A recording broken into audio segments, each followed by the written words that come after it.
на наших глазах происходит переформатирование всего евразийского пространства. Это касается не только взаимоотношений России, Украины, Европы. Для просветительской цели. Что такое Таджикистан? Таджикистан это по своему скотству, по своему отношению к людям, по государственному устройству, это почти Туркменистан, ну чуть-чуть попроще. Эмомали Рахмонов. Это нынешний диктатор Таджикистана. Откуда такие амбиции, в общем-то, у небогатых стран? Как Таджикистан будет расплачиваться с набираемыми сейчас долгами? И куда все-таки идут все новые и новые миллионы? Практически весь Таджикистан кормится либо за счет России, либо за счет Казахстана, ну, за счет, трудовых ресурсов, которые работают за границей. Секрет политического долголетия таджикского диктатора многим кажется простым. Узурпация власти и многократная пролонгация своего права на переизбрание путем переписывания Конституции. Однако это только видимая часть айсберга. По сути, для удержания власти в течение столь длительного периода в своих руках Эмомали Рахмон проделал колоссальную работу. Короче говоря, вот Таджикистан сейчас, по сути говоря, рахмоновский режим на краю пропасти. Почему? Потому что одним из его гарантов сохранности является Москва. Москва и Китай. Конечно, при бдительном внимании Вашингтона и Тегерана. И вот Москва, которая сейчас сама попала в крайне сложную ситуацию, не до жиру быть бы живу, как бы самой спастись. Она отзывает части 201-й дивизии, которые стоят на границе Таджикистана и Афганистана, для усиления своего контингента в Украине. То есть они фактически ослабляют позиции самого Рахмона, потому что 201-я дивизия это те штыки, на которых держится режим Рахмона. Сам Эмомали Рахмон и вся его семья вовлечены в коррупцию таких масштабов, что доходы этой семьи превышают доходы всего Таджикистана. И происходит это только потому, что они воруют доходы страны себе, а население пусть экономит. Не умиротворением бандитов, которые правят этим режимом, а наоборот поощрение их дальнейшему беспределу. В этих странах царит нищета и голод. Я не шучу. Ситуация в странах Центральной Азии катастрофическая. Одна группа людей захватила государство. И самые критерии государства потеряно. Это вот в принципе что и отличает от Туркменистана. Там люди просто как в концлагере даже выехать не имеют никакого права. А если возможности для заработка кончатся, они вернутся в свою страну, которой им нечего будет предложить, так как у руля стоит вороватый дедуля, который высасывает деньги из своей страны. Экономическое развитие не позволяет создавать, даже обеспечивать работой граждан, и поэтому большая часть трудоспособного населения работают в Казахстане и в первую очередь в России, потому что дома просто нет возможности для работы. Ведь в Москве и в России видно, что все наши иммигранты практически не защищены, а наши посольства практически не работают. Сегодня люди, таджики в Таджикистане голодают. И вы все, как я не знаю, на повторе говорите спасибо Эмомали Рахмону. Близкие же родственники самого президента, как вы понимаете, поделили между собой важные кресла в министерствах и ведомствах, а также в посольствах Таджикистана за рубежом. Все эти люди, каждый на своем месте, беспрекословно выполняет любые, даже незаконные указания, поступающие сверху. Эти годы Рахмон активно зачищал не только открытую оппозицию, но людей, которые политически, может быть, себя не проявляли столь публично, но были нелояльны, по крайней мере, внутренне. Прежде всего, это, конечно, исламская оппозиция, потому что другой там нет. Так называемая демократическая оппозиция весьма слабая, не имеющая корней. Что он сделал? Что он сделал для нашей с вами Родины? Мы не будем разговаривать с Душанбе, потому что Душанбе пляшет под дудку Москвы.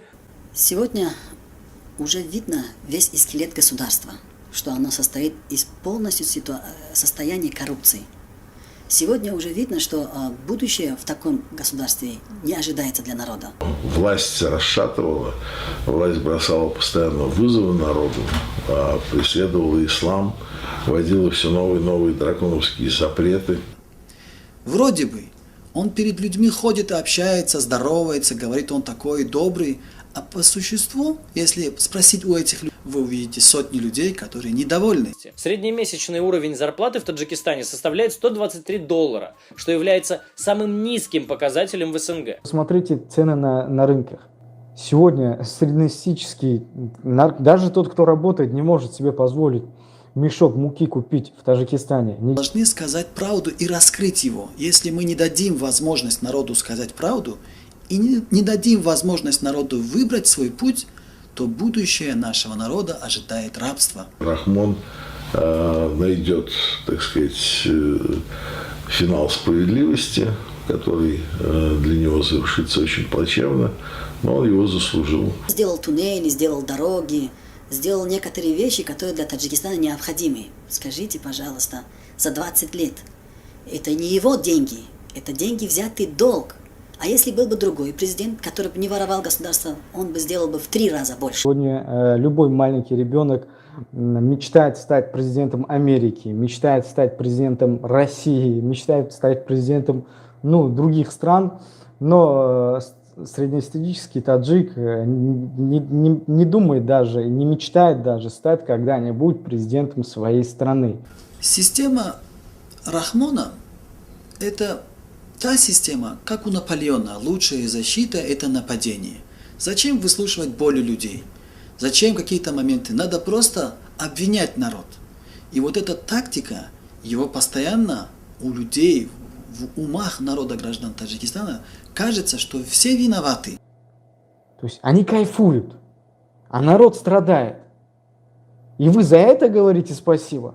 За то, что власть, слуга народа по факту, которая должна работать во благо своего народа, сегодня кайфует, а народ страдает.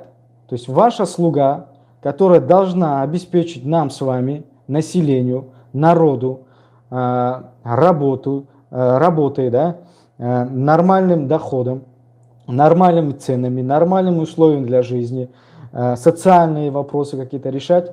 То есть они это все не решают, они кайфуют, воруют, распродают наши с вами земли. Мы с вами страдаем, мы с вами горбатимся за 0,3 земель где-то в России, в других странах мира. Пытаемся выживать, терпим все унижения, нарушаются наши с вами права за пределами наших стран, да, и внутри нашей страны. То есть зарабатываем по 5, по 10 тысяч рублей каких-то, платим это за патент и 3-4 тысячи рублей отправляем в Россию, чтобы как-то жили наши родные, и за это я должен сказать спасибо Эмомали Рахмонову, этому диктатору. Мы с вами понимаем, что такое диктатура, понимаете? Для того, чтобы сохранить свою власть, правители власти этих стран, они готовы на все. Рахмон, он и есть преступник. Он и есть преступник и перед людьми, и перед теми людьми, которые были в военные действия, которые погибли. И людей безвинно, которые в тюрьмах сжигают или убивают. Тут события, которые в последнее время мы смотрим. Нет, должно быть что-то измениться. Должно что-то измениться. Не может быть так больше. Не должно так больше продолжаться.